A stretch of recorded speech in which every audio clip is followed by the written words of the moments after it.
we're set to start. Maybe it'd be nice for me to introduce you. Yeah.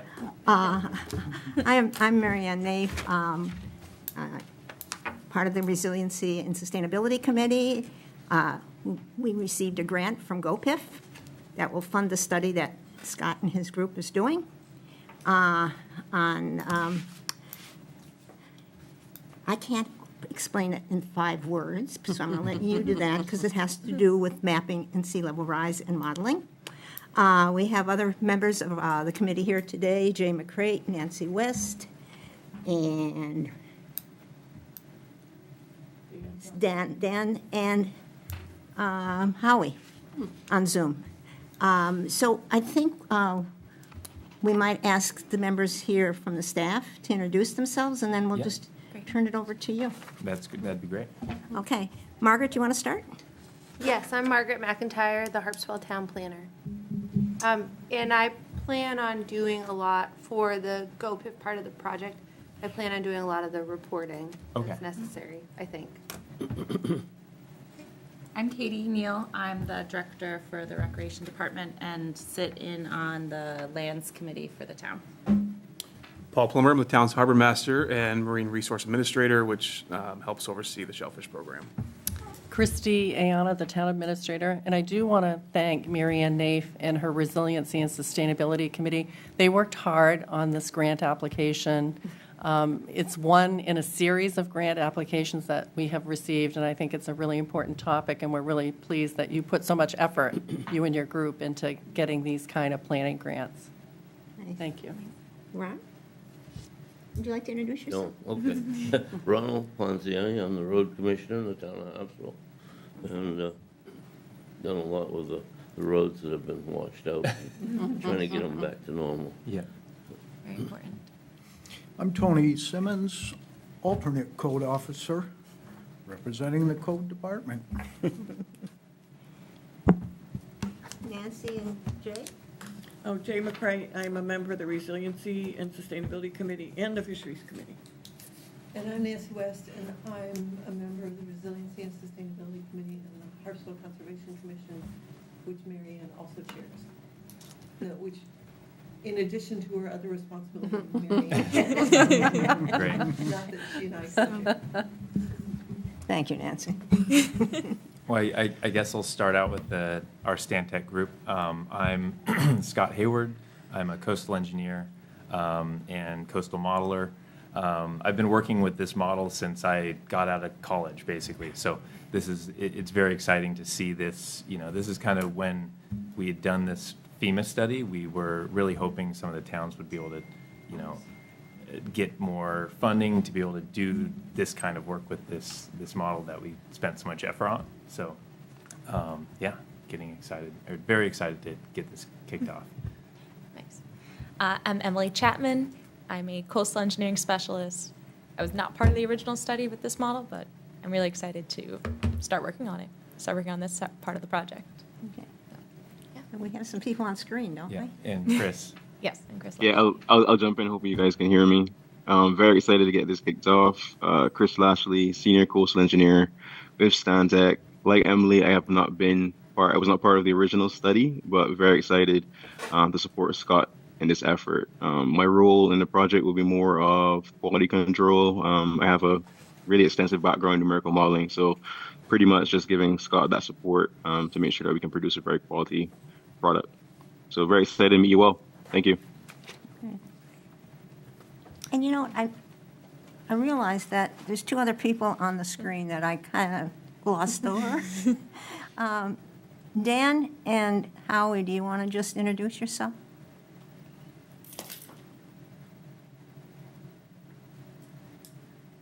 All right. I'm Howie Marshall. I'm chair of the town's Energy and Technology Committee and a member of the Sustainability and Resilience Committee. Or Resilience and Sustainability Committee, I guess. Right. And I can see Dan's having a problem just getting his microphone on. Dan, I'm gonna step in and give your credentials for you if you don't mind.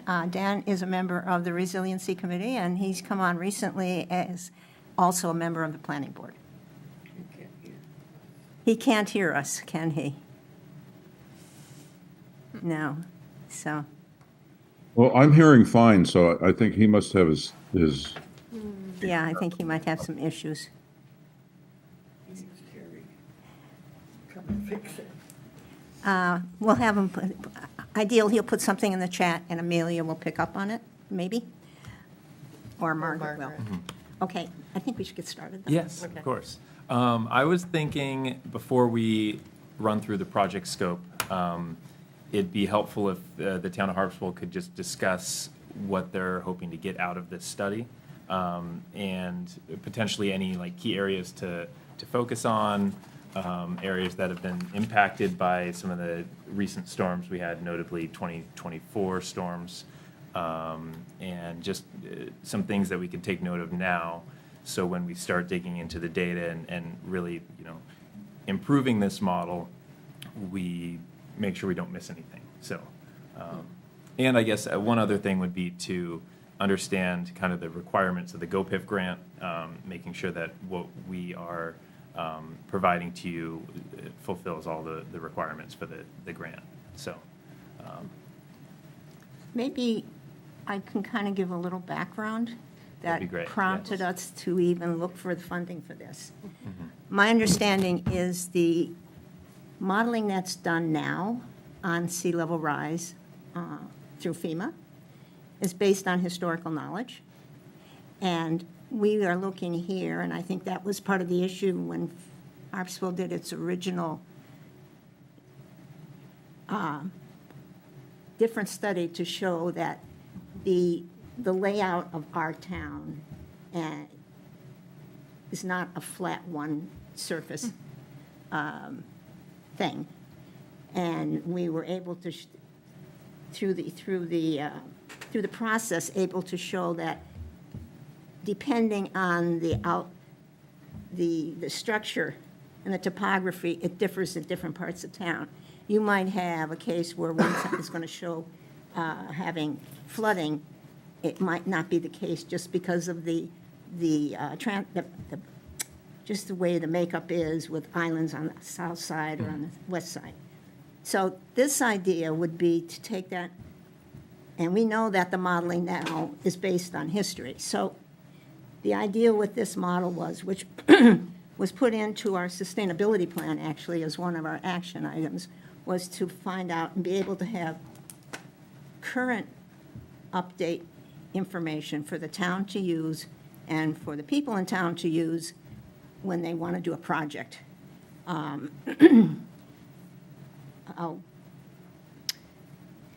The marina at the end of Basin Point Road is a good example. They were going to be exposed to some astronomical amount of sea level rise. However, they had their own study done, and it turned out that they were not going to have the same issue that the modeling at that time showed. So our hope is to have a more accurate model for the townspeople and the town to use going forward. Long way to Yeah. say something short. Okay, but so that's the understanding background. is the end product would be something that could be used for planning Correct. and not necessarily for flood map enforcement, but No. coastal resiliency and like community planning. Okay. And if I could just piggyback on what Mary Ann was saying, so back when FEMA was looking at updating its mapping for Cumberland County, and that swept Harpswell in, they used a very generalized model, and so it sweeps in so many properties, and we were getting Yes, so many yeah. people saying, this is not accurate, the town needs to do something. So that's when we did hire Ransom to come in and do some more specific modeling, and it ended up removing a lot of properties from potentially being in the flood zone. Yeah, and I remember working on that, and Harpswell definitely had the most extensive kind of like over prediction of the flood hazard as far as FEMA is concerned. But yeah, and we'd definitely be looking at, so that previous study was because it was purely a a FEMA flood insurance rate map study. There are certain rules where when you're interpreting the modeling data that goes underneath that, where you look at that data and then you might get either the wave height or the height that the waves are running up. In Harpswell, for the most part, the flood hazard is almost always wave run up, right? It's like waves on the steeper shoreline that runs up a cliff and it either can damage property or infrastructure. FEMA has a rule where if that run up exceeds 3 feet over the ground, you cap it at 3 feet over the ground. So if you wanted to take those FEMA maps and project sea level rise, or like actually look at the true, run-up hazard that's underneath them, from the maps you can't get all that data. So one of our thoughts in this study is to essentially remove some of those, assumptions or kind of like post-processing of all that. And so we're showing more like the raw wave and hazard data in a more detailed, resolution as well. So we're hoping to bring that down, increase the number of locations or transects that the FEMA study had required. I remember in the original FEMA study, there were maybe only like a dozen transects in Harpswell, and we increased that to like, I think 30 or something. It added 2 or 3 times that number because there are so many more, turns and shapes. But in that previous study, we were limited to how many transects we could do because FEMA has all these requirements of different analyses that need to be done on each of those transects. And for this kind of study, if we're looking at just showing, future flood risk hazard, and it doesn't need to conform to FEMA's requirements, we just want to show like a useful tool online, that's something that it's much easier to do at a larger scale because you can automate the process. So you can increase the number of locations that you're looking at the flooding hazards.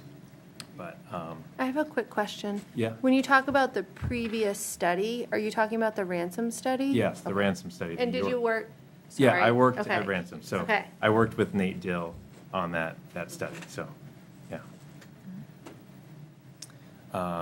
Yeah, I guess if you'd like, we can just start going through the scope item by item, and feel free if you have any questions as I run through this. I'm not going to read the full scope. I'm just going to kind of, in a few sentences, give a brief outline. But feel free to jump in with any questions as I move through. So I'm going to share my screen real quick. Let's see. So everyone can see it up there.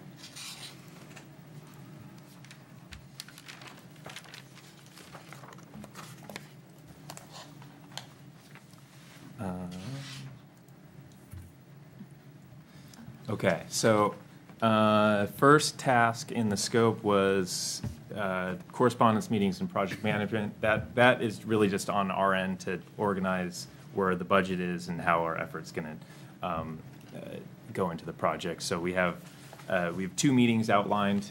This is one of them, and then the other meeting is once we finish this project, we want to present kind of the data and the maps that we've put together, and then show kind of the results to you guys all. So that would be task 1. Task 2. So a brief background on the York and Cumberland County. I guess the previous study that we've been talking about, we can kind of refer to it as the York and Cumberland County study. So it was like the York and Cumberland County coastal hydrology study. That was based on an Army Corps study, which is called the North Atlantic Coast Comprehensive Study, which encompasses the entire northeast coast of the U.S. And they looked at a number of historical extratropical storms, so like nor'easter type storms, and then potential, like not historical, but hypothetical hurricanes. And up in New England, there is a risk of hurricanes, but our primary flooding source is the like extratropical storms. So that study had taken all those storms. And when we did the FEMA flood insurance, or our initial study, we looked at all the storms that they had included in the study for the entire East Coast and narrowed it down to just the ones that would impact the study area, or southern Maine. We used those to develop storm surge and wave height flooding statistics. And so the baseline, those storms and extratropical and tropical storms were, I think they ranged from 1970s, I think, all the way up to 2015. So 2015 is the most recent extra historical storm that was included in that study. And so since 2015, I think we've had at least 3 storms here that have had high enough storm surges and waves and other like damage attributed to that would influence the statistics, at least looking at like extreme 100-year or more extreme storms here. So most notably is like winter storm, I think Grayson, which was in 2018. That was a pretty severe one. And then we have the two storms that were back-to-back last year. Those were definitely storms that we would like to include in this. So what we're going to do is look back at any of the storms that have occurred in the past 10 years or so and select a number of them to include in this study. So that'd be task 2, is basically selection of those storms. And then the next step would be to improve the model grid. So the model grid, when we developed it, we used kind of the most state-of-the-art approach for developing a high-resolution hydrodynamic and wave modeling domain. But the problem was, when we were looking at Harpswell, the only data set that was available for LiDAR data was this. It was from 2006. It was like a FEMA LiDAR study where they had flown over and captured, elevation data for much of the Northeast. But the problem with that survey was it included a lot of water elevation returns. So when they flew the drone, they flew it at like mid or high tide. And so in Harpswell, all we had was data from like mid-tide overland, and then we had to tie that in with the bathymetry data, which is like what you'd see on a nautical chart.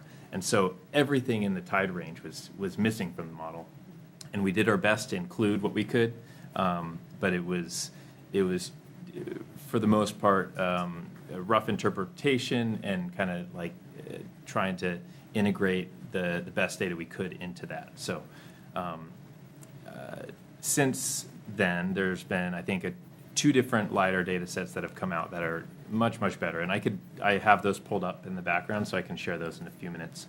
And we can compare just, the data that we'd be able to improve the model with. So once we've selected the new storms, we're going to take the updated LiDAR data that's available and bring that into that old model, and hopefully improve the offshore, or kind of like that intertidal data set. So we'll improve the model in that way, and then once that data is included, we're going to rerun we're going to include those selected storms in the data set from the original study.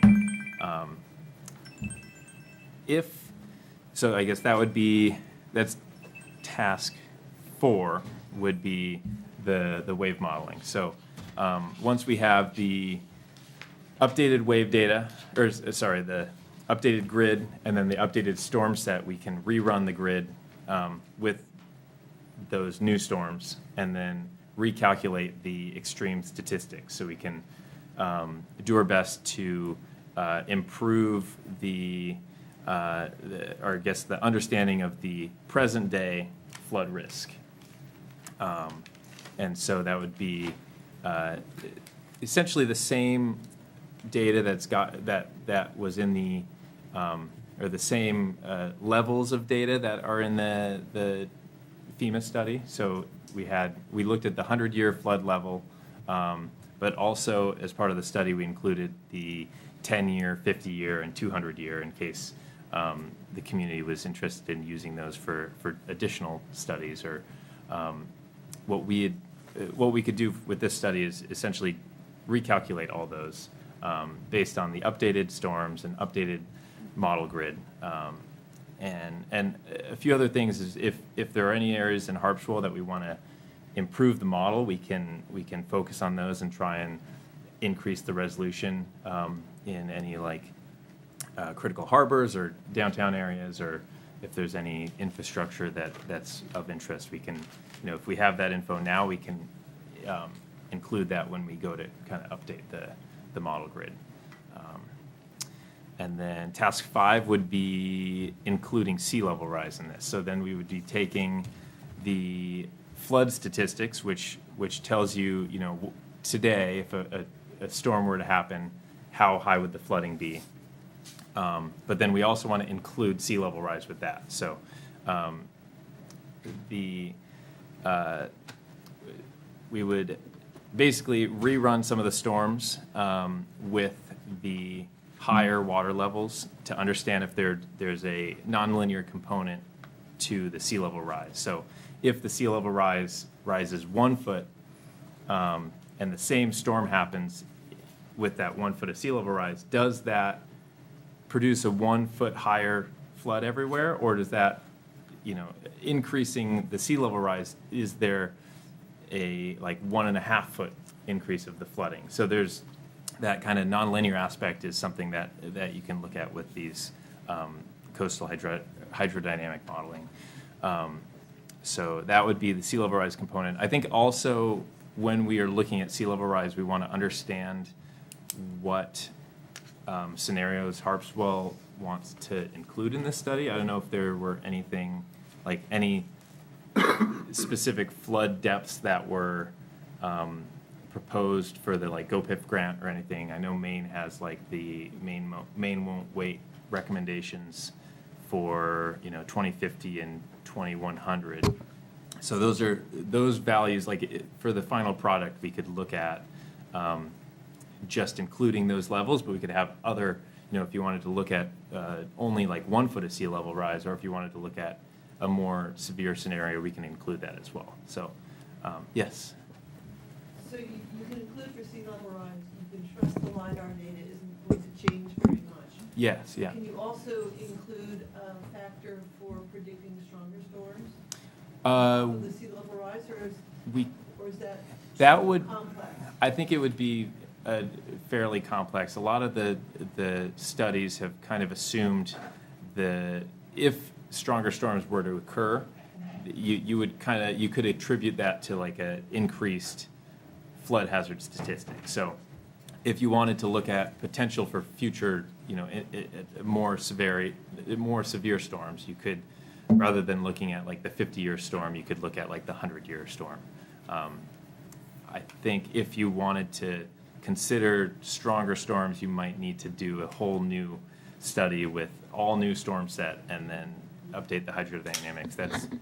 That's on the scale of the full project that was done back in 2017. So I think oh yes. I was just going to mention, Scott, that we do have the amounts noted. Okay. We have, and I'll give them to you later, I can't pull them up right now. We have all the modeling we've done on sea level rise. We're using the same standard, which Okay. is the GoPIF. Yeah. So it might be the 3.9 feet. Yeah, it's 2.9, and I think we might even have done a 6 foot as well. Okay. So, Yes. What is the change of the high water level normal in the last 100 years or the last 60 years? I'd have to pull that up, but I think maybe, I don't know, maybe quarter foot in Maine or something like that. Quarter of a foot? Yeah. That sounds right. Yeah. I'd I'd have to pull it up on the NOAA page for Portland tide, or the Portland. Portland tide gauge. Yeah, tide gauge would have it. Okay. I have other questions, but I'll wait. Yep. So one of the things that the that some of the other studies haven't included, but we're hoping to include in this, is after the sea level. So if you imagine the flood maps being based off of like a combination of three things. There's a flood depth, there's wave conditions, and then there's the like wave run-up, which is dependent on the flood depth and the wave conditions. The kind of, you know, final task of this project would be to take the flooding statistics, which are some combination of severe storm and sea level rise, which would give you a depth, and then the wave conditions, and then estimate the total run-up height, or like the nearshore wave conditions. So the modeling that goes behind creating the maps is generally very computationally expensive, takes a lot of time to run on computers. It's very, very large data sets. The final task of this project would be to take in like a nearshore, very small range, and essentially compute like high resolution statistics and wave heights and wave run-up for all those scenarios, like at each location where we've drawn a transect. So we can take that 2D modeling and turn it back into like a one-dimensional transect to determine the high, like in very near shore parcel level, or like every couple hundred feet along the entire shoreline, what the flooding might be with each scenario. So let's say you decided to look at 2 sea level rise scenarios, and you wanted to look at the 10-year, 50-year, and 100-year, storm conditions. Then you could also understand the attributed wave run-up for all those different scenarios, on top of the maps that would show all that data. I guess I'll ask you one more Yep. thing. Seems that in the normal world, things stay about the same, but when you get the perfect storm, Yeah. is when you get a lot of trouble. And what you're dealing with, you're talking about the rising water, but it's really not the rising water, I don't think. I think it's the wind and everything acts together. Mm-hmm. You get a full moon, you get a strong 70-mile-an-hour wind, and it's high tide. Mm-hmm.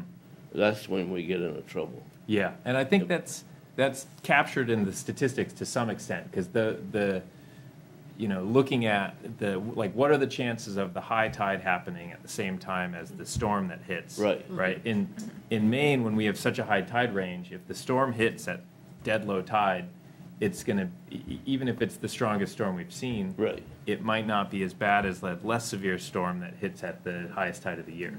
Yeah, exactly. And I think that's something we saw with those 2 storms last year, right? The first storm was a higher tide. There was less storm surge with it, but it also had waves that were coming from a very unique angle. It was like straight south. Like a southeast. Yes. It Yep. was coming right directly in. Yeah. And I can tell you, I haven't said a lot about this, but the Bailey Allen Bridge, a lot of those crib rocks kind of Got loosened moved. up. Yeah. Got real dangerous, fell out. Wow. Okay. And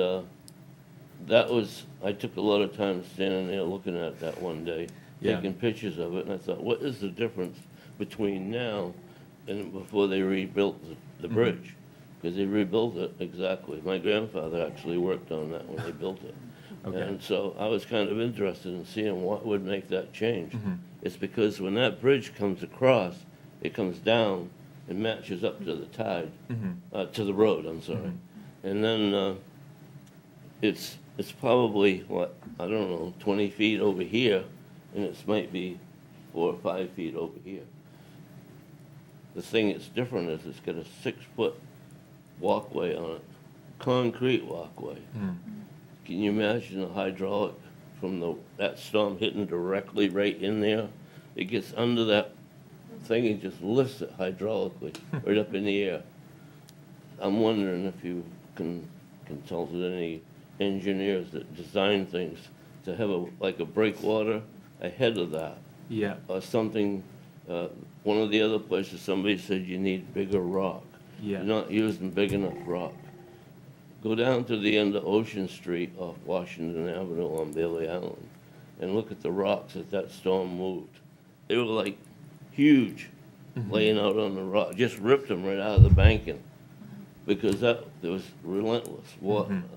Water And is yeah, relentless. that storm also came from a real unique angle. Yeah. I think Southwest. it was the west. Yeah, had like a Yeah. southwest component to it. I think. Well, what it came was around and came right in and hit right on the north end of that bridge. Yeah. Which is, that's on the east. Yeah. And the wind comes from just like this, right in Yeah. under it.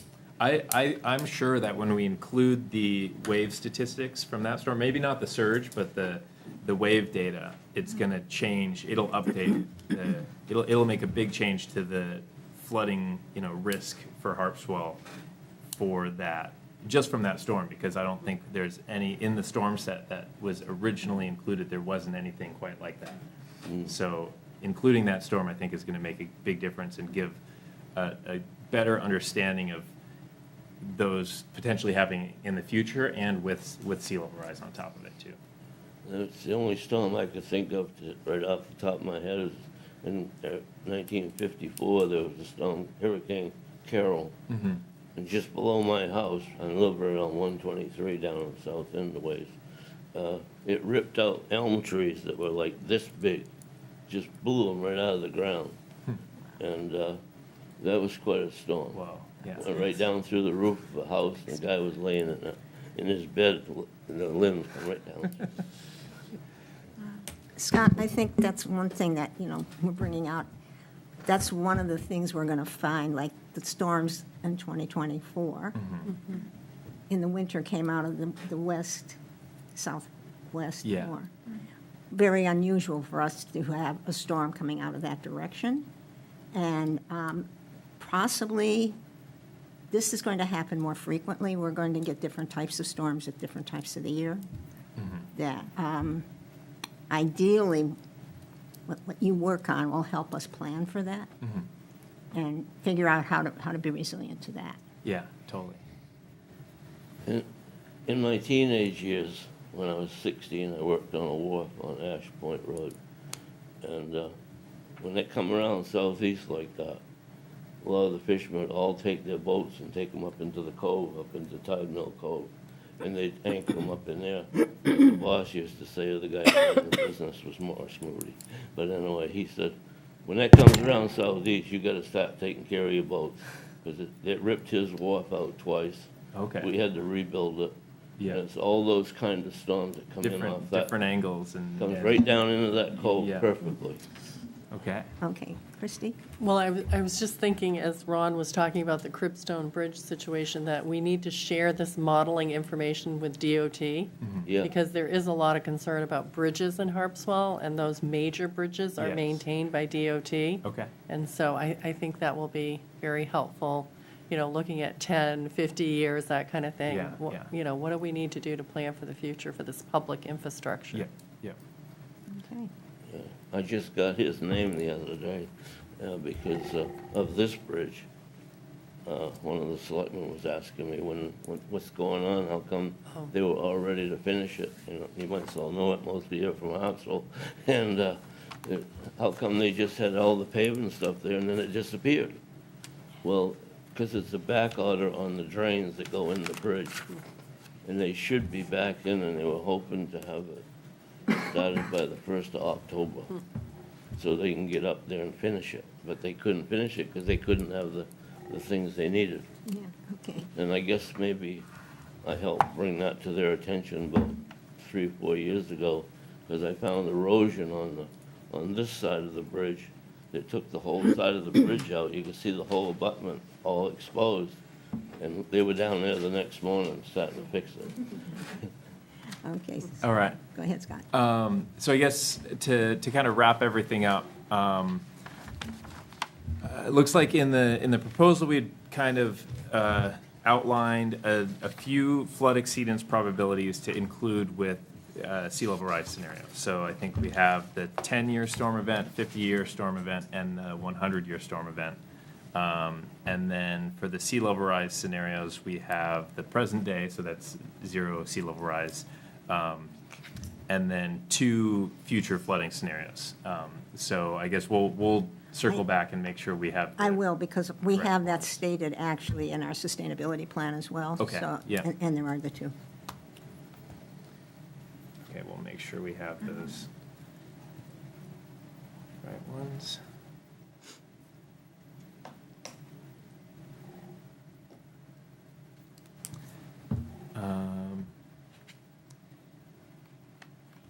Yeah, and then I guess to follow up the schedule, we had kind of outlined, first month would be kickoff, which is this. By month 3, we should have the first kind of milestone deliverable done, which is, I believe, that's the updated storms. The grid. Yeah, and then the grid updates. Yep. So we should have that. That would be end of November. Sometime in November.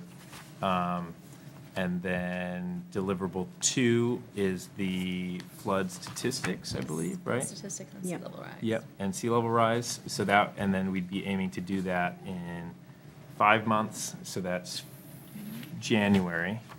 And then hopefully have the final product and our kind of wrap-up meetings and stuff in April, I think, Yeah. next year, April Yeah, 2027. so it's at 8 months, I think. Yep. originally.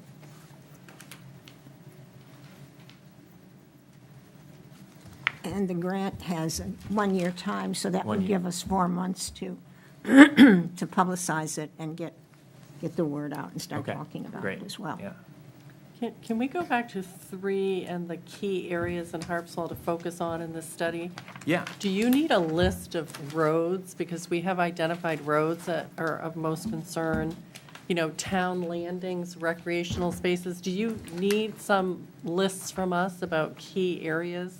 That would be great, yeah. If Okay. you could Yeah. give us addresses or coordinates for each location. Yeah. If any of you have access to Google Earth or Google Earth Pro, and you wanted to just save a whole bunch of pins and send them over, that'd be great. We can include those. So like here's a tool that we had put together as part of the York and Cumberland County FEMA appeals. This is in Google Earth, so if you were to try and like host this on Town of Harpswell website, it would be pretty difficult. But our goal is to put everything into a format that you could include in GIS, ArcGIS. So if you wanted to have a GIS viewer, or you wanted to include, if you have like a town GIS layer, you can have that as like a layer that you can open up and select and browse through. But we'd be looking to do something very similar to this, that this would be one of the scenarios, right? This is I think this one is the 50 years, so this would be the present day 50-year significant wave height flooding risk. And this would be based on the 2015 statistics. So updating, I'm sure if we updated the storm set, you'd see a lot more waves getting in between, Orr's Island and is this West Harpswell, South Harpswell? Yeah. Harpswell Neck, yeah, South Harpswell. So getting up here, all these southwesterly bays, I'm sure you'll see much, much higher wave exposure in those. And one thing in this model, the near like Cook's Lobster, the Bailey Island Bridge here, was definitely an area that we wanted to include really good data, but the LiDAR data was not great when we did the original study. So I think having updated bathymetry here and improving the grid resolution here will be very helpful. If I share this too, this is a quick example of, and I'll pull this up. This is the 2006 LiDAR data set. So if you look at this, and it's hard to see, but on the left screen here, this is all elevation in meters. So if we zoom in anywhere, has the opposite zoom feature as Google Earth, so it's tricky. But almost nowhere, like there's almost no data below 0 feet. So at like mean tide and lower, we had no data in any of these areas. And so I think what happened was, because there was no data there and also very little bathymetry data, some of the areas were deeper than they should have been in the model. So when we include the most recent data set, which I'll pull up right here, let me turn this one off and then zoom to this. And you can see this is the same color scale. So in the last one, it didn't have any of these reds that go all the way down to -10 meters, so like 30 feet deep. All these kind of shallower areas or these ledges and small islands here will be included in the model updates. And I think to add to that, one of the things that was not included in the original FEMA study, and it was kind of one of the key reasons we included this in the appeal, was these islands off of like Orr's Island, like to the right on this screen, were completely out. They didn't even include those in the original wave model. And so any waves that were coming from the southeast would just pretend like it was deep water. Yeah. And so a lot of this area just north of Bailey Island had much, much, much larger wave heights in the original FEMA study than we saw in our study. Yes. Are these maps an overview of projections from any wind direction? Or how's that work? Yes, they include. Because this is entirely dependent on where that storm's coming from. Exactly. Well, this is LiDAR data, so this is like elevation data for Harpswell. But the study includes a number of historical storms. So those storms come from the south or the east and have wave and wind direction that changes during the storms. And each of the storms come from a little bit different angle, and so by including the entire storm period, it is including waves coming from all directions. But what we don't do is include like take the maximum wind direction from, let's say, like, some like simpler studies would take a windrose or like a location with wind data, and they'd say, okay, here's the maximum wind direction we get. And then they'd take that wind direction and apply it in all, or wind speed, and then apply it in all directions. And that generally gives like an artificially high flood depth and wave height, and it kind of overpredicts the flooding risk. These studies, by including past storms, they include kind of the both the chances of like when do they occur with tides and how they move with, how the wind directions change over the period of the storm. It includes all that in the statistics. And really just like the more storms you have, the more you're able to consider different directions and different, different intensities, different tides that the storms may occur. So all that is, can be captured by including more and more storms.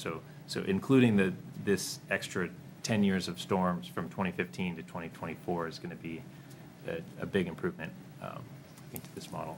Yeah. When you didn't see much storm damage on them two storms on the west side of Harpswell? I'm not sure. I wasn't, Because sometimes you're talking about the wind changing, and I can remember Yeah. hearing old fishermen saying, well, don't worry, in this afternoon, the wind's coming around the western, and when it does, it'll flatten that right out. Yeah. So Yeah, when it does change, you can go out and do what you gotta do. Mhm. And, but on these big, like I say, the perfect storms, that's when there's not a heck of a lot you can do about it. Mhm. You can protect your land if you can get enough permits Mhm. to put barriers up, and they need to be not smooth and pretty, just they need to be maybe a little corrugated, like, so it'll break those flow of the water when it comes back out over instead of going up over.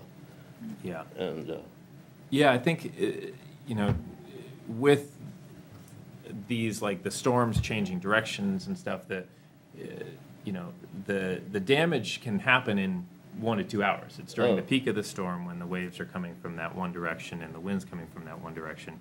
And these statistical studies look at, for every area in the map, they look for the biggest waves and then the highest storm surge during the storm.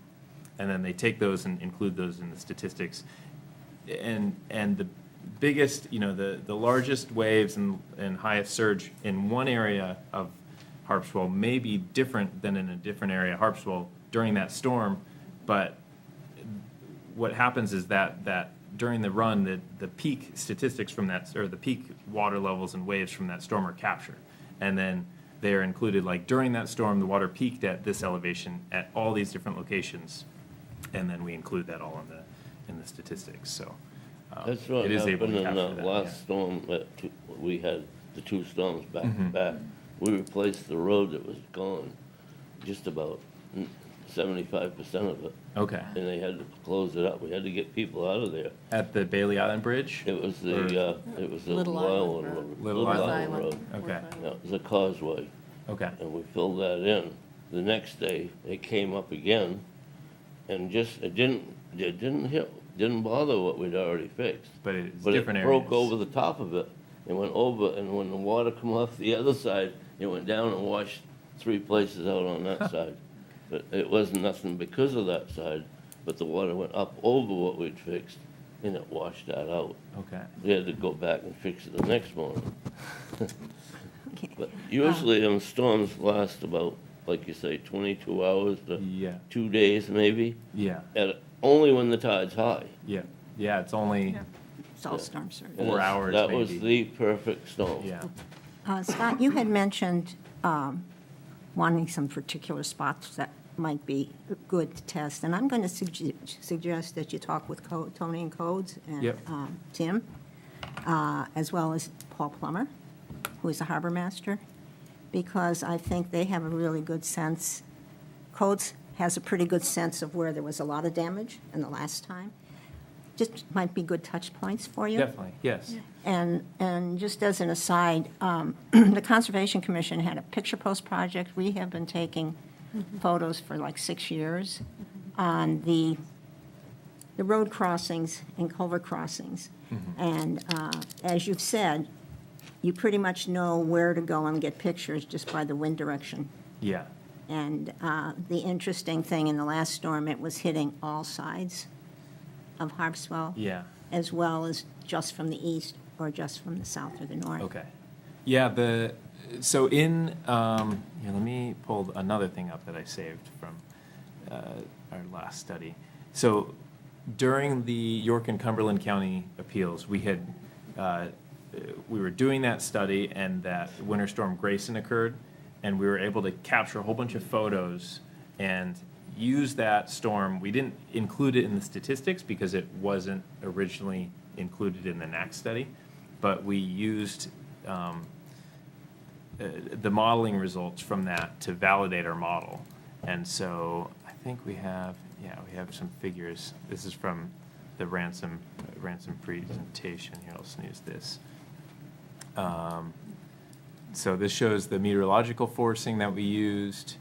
And then looking at the water level validation, you can see the model almost perfectly matched the water elevation in Portland and in Wells. But we didn't have tide gauges everywhere, so what we did afterwards is had all the towns send us photos, and we estimated kind of how high the waves and the water levels got during those storms. So we had like the Portland, this was Bailey Island. Yeah.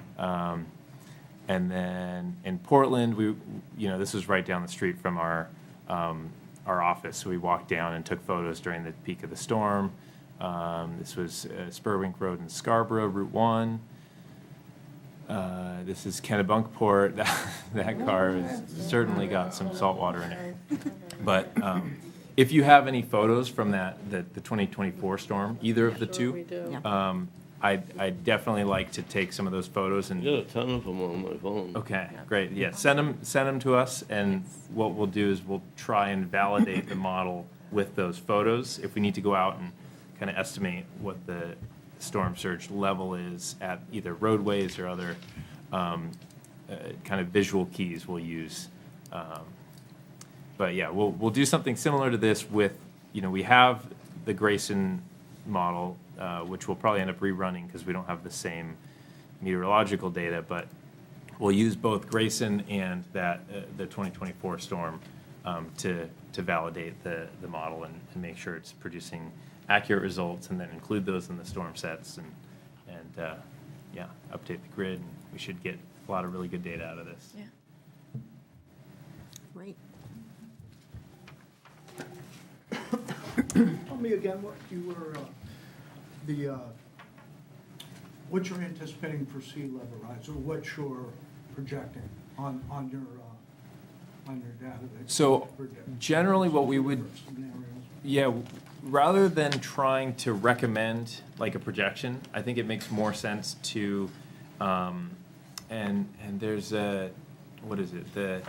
The Woods Hole like coastal flood risk model for Mass. They did a similar thing where they, rather than saying the storm surge or the sea level rise is going to be 3 feet, what they did was they took their model and they gave it sea level rises of like in 1 foot increments. So then if the projections of sea level rise change in the future, the resulting model is still usable. So if they say, oh, we're actually expecting more sea level rise, you can say, well, our model is 1 foot of sea level rise, 2 foot, 3 foot, and you can change the, just look at a different figure, and reinterpret the results rather than trying to say, okay, this is the 2050 sea level rise. I think in this we shouldn't call it the 2050 we can follow the main won't wait recommendations, but I think we should just call it 3.9 feet of sea level Exactly. rise, or 4 feet of sea level, or 5 or whatever. We have pretty much decided in the past that because of the type of, it's not flooding so much, but storm surge, that the amount of money that you're going to spend on infrastructure, you're not going to do it at 1 foot increments. So we have been starting with, I believe, 3 feet. Start with 3, yeah. And then we would have, if we had a second model, go up to Yeah. 6. Yeah, I think 3 and 6 would be good. And you those can are the two interpolate numbers I between want to them. check for you, to Yeah. just be sure. Yep, I think that's what we would aim for. So the model that is the baseline that's basically used for this, they were designed to run with no sea level rise and just to calculate Exactly. the flooding statistics. But what we've done is you just add the sea level rise and you rerun all the storms, and you look at, whatever storms did still run that didn't blow up. You take those results and you look to see if there's a trend, and then you run it for another increment of sea level rise, and maybe there's even less storms that run, and you interpret that trend across the whole grid, and you can get a good kind of interpretation of how sea level rise would change the flooding, the future flooding across the model. So we'll do a similar thing here, and then we can, you can rerun the grid with 1 foot and 3 foot of sea level rise, and then extrapolate to whatever sea level rise we want to use for the final product. Sounds good. And I know we focused a lot on talking about public infrastructure, which is important, and planning for that. But we have recognized in Harpswell, there's a lot of private roads. And a lot of people don't really think in terms of those impacts down the road. So I think there's that whole educational component that Yeah. maybe will come out of this tool, and we'll be able Okay. to show people and help them better prepare, the emergency preparedness piece. Like if people need to get off a certain area because, they're not going to be able to. Because the roads can be flooded. Yeah, for however then long. we need to do more to predict that and communicate that. Okay. Right.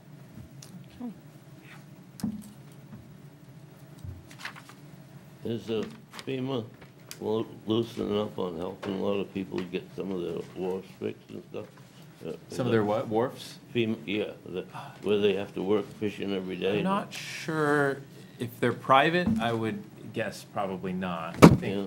unless they were insured, then it, if it got damaged, then insurance would cover it to some extent. But I know FEMA does like the disaster like reconstruction grants and stuff. We're working with like City of Portland right now. They have a number of locations that got damaged in those storms Right. last year that Portland is rebuilding them and designing and rebuilding, and then they get reimbursed by FEMA after the project's done. Yeah, they treat public infrastructure, FEMA treats that different from Private, yeah. individual or business Right. infrastructure. Right, yeah. That's handled differently, like small business administration loans, that type of thing, for a small business. Just seems so hard that some of these have been there for hundreds of years, and just that one storm in 24 hours wiped them out.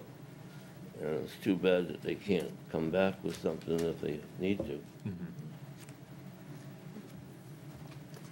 Okay. Very good. Does anybody have any questions they'd like to ask? And I do have a quick question. would you use the microphone, please, Nancy? I'll try. Hold it till it goes green. Okay. Does this work? Yes. Yeah. I'm assuming and hoping that on your final models, you'll have like a black outline of the edge of the land at an average tide so that people can say, this is where my house is, because we all do that based on roads and the shoreline. Because the color models are great, and they're incredibly informative, but I know that people will want to see where they are Oh, with totally, respect yeah. to all of these predictions. point. Thanks. Yeah, well, if it's a GIS map, we could include it and have some transparency in it, so you can have an aerial image below it. But we're also hoping to make a tool that basically gives the data, the map's great, but at the end of the day, you might want to know how high the flood, the storm surge, and how high the waves are, and then how high the wave run-up is right at your property or like near it. So what we'd like to do is create a whole bunch of points that you can click on, and it's just like a table with all the data from this study. And so you could reference back, look at a map, and then click on, that one layer, that table that would be in GIS, and it could either you could have it linked to like a folder like a zip folder that gets downloaded that just has like a couple figures that show like a wave envelope or wave run up along the shoreline, or it could just have a table with a whole bunch of information in it. So That's a good question, because I'm thinking about how it would be good. For example, we have a map right now that we've been using for 6 years that's based on, old data, basically. But it's tied to the parcel maps so that you can see where your house would fall. yes, yeah. I'm not sure if that's something that could be incorporated easily, that would make the availability for someone who, if they're building a house, for example, or they're looking at property, could look and see how they're going to fall Yeah, today and what they should plan for, because that would be Yes. really, we're hoping that could be really, really helpful. Yeah, I agree. I think, and that's, I guess, do you have like a town GIS map viewer on your website? Okay. Yeah, that's so-so. We do, but all of our data is internal except our shoreline zoning map. Okay. It's something that we aim to change in the next year, but to Mary Ann's point, we'll have a layer of the tax map. So you'll be able to put the tax map on in addition to the flood zoning, so you'll be able to see where your property boundaries are. Because that's the value, I think, for, like Christie brought out, 68% of our roads are private. Yes, yeah. That's the value of this project, because we can have information for people to help themselves, and it should be easy for them. I think the way to sum that up is that it's not just the town committees and the town professional staff who will be using this product, but I'm guessing that all of the town residents will also be an audience for this. Yeah, okay. Nancy, your mic wasn't on, I don't think. Pardon? I don't think your mic was on. Okay, well, it was showing green. Oh, well. It didn't sound to me like it was on. Did you want to see if there were any questions from? Yeah, I was wondering if there's any questions from those of you on Zoom. Yeah, I'll stop sharing here. I have a few. I don't know that we need to go into a great deal of detail, but I had a couple of questions that I scribbled down as we were going. Early on, Scott made mention of what seemed to be particular locations on the shoreline. I think he was calling them transacts. Yes. Is that right? I don't know what that, what is transact? Yeah, so here, I'll just share screen one more time, and it should help. I could explain this easier if I just pull up this map. Yeah. So I'll go back into this map that illustrates kind of like this map specifically shows the 50-year wave height envelope. But this doesn't tell you really, if you look at this and keep zooming in and keep zooming in, it ends at the shoreline. It doesn't actually extend this data all the way up the cliff or to each parcel to where it would, during the storm, if you imagine you're looking at out to the sea, this is showing the height of the waves offshore that are moving towards you. But the resulting waves or forces that do damage are the waves that run up the shoreline, mostly in Harpswell. So what we would do is draw basically a line along the shore. This is just a random parcel, for example, but it would take results from this map and then calculate in high detail what the waves and how high the waves are going to go up that shoreline. And so a transect is basically breaking down the model from this 2D map to a more high resolution detailed, like one-dimensional analysis or like another calculation. And so Okay, I guess I'm just asking I don't even know what the term is. I don't know how to spell it. I don't know what is it short for something? Transect, it would be TRANSECT. It's Okay. like a surveying term. It's a cross section of like an elevation profile. Right? Okay, So that was my question. I've never heard the term before. I don't want to spend a lot of time on any of these. I just want to raise these as questions that I came up with. There was a good point that the town has a list of roads and landings that are of particular concern that we've identified, but I just want to make sure that Stantec should be free to suggest other locations as they go through, that we shouldn't just say, these are the areas we want to study, because we may have missed some. Yeah, definitely. And then I don't understand why it's only the non-tropical storms. Is that because hurricanes generally aren't that severe by the time they get this far north? Yes. They Okay. generally, by the time they make it up to New England, they're less severe or less intense than the extratropical or nor'easters. Also, they're much shorter duration. So if a hurricane were to hit coastal Maine, they're moving so quickly by the time they get up here that they generally might only last for 6 hours during the peak of the storm. And with Maine's tide range, the chance of those storms hitting at high tide are much less. So it's a combination of them being less severe for the average hurricane, and then, for the, I guess, future flood risk, present day flood risk. The hurricanes are generally, they dominate like looking past the 100-year storm. So if you were interested in what is my 1 in 500-year storm that might come through, then it might be a hurricane that's causing that flooding, because the nor'easters kind of have like a maximum intensity that they could generate surge here. So it's really, what are the chances of that nor'easter coming and hitting at the perfect tide, like you were saying, like the perfect storm. Whereas the hurricanes are, it's just so much less likely that they would hit Maine. And so, you know, and with intensity. So the ones that may hypothetically hit Maine with that intensity are going to affect less of the coast, and also still have a chance of not hitting at high tide.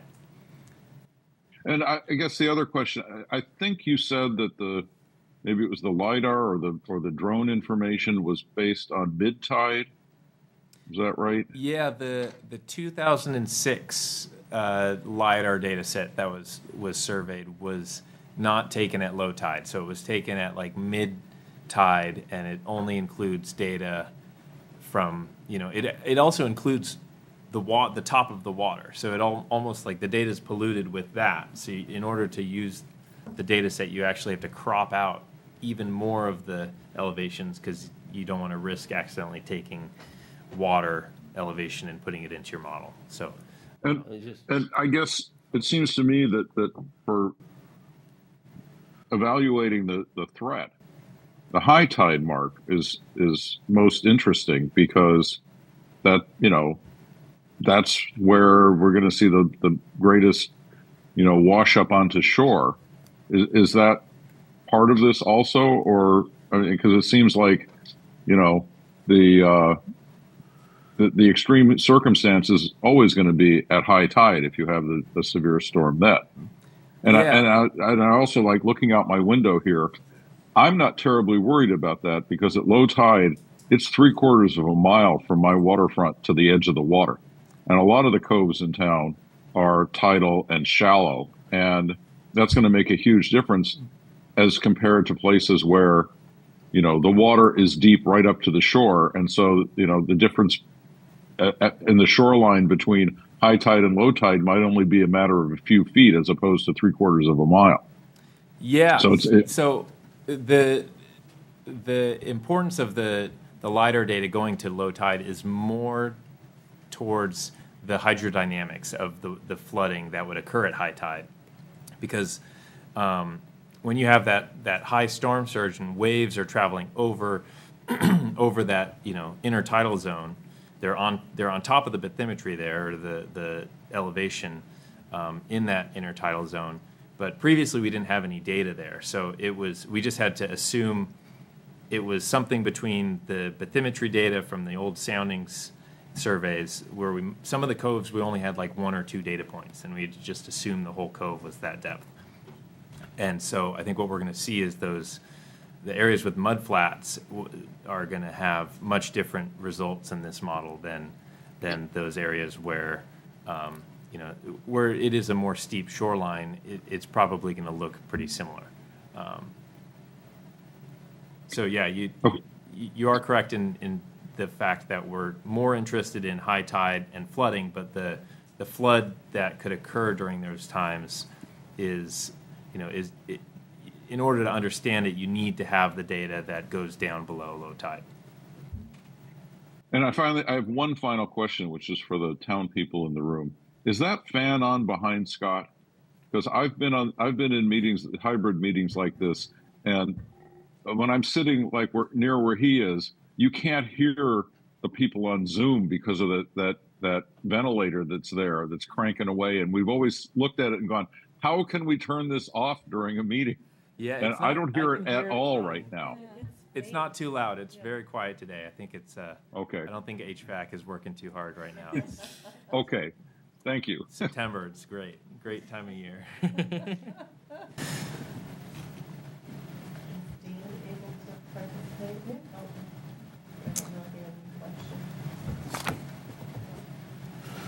Dan, do you have any questions?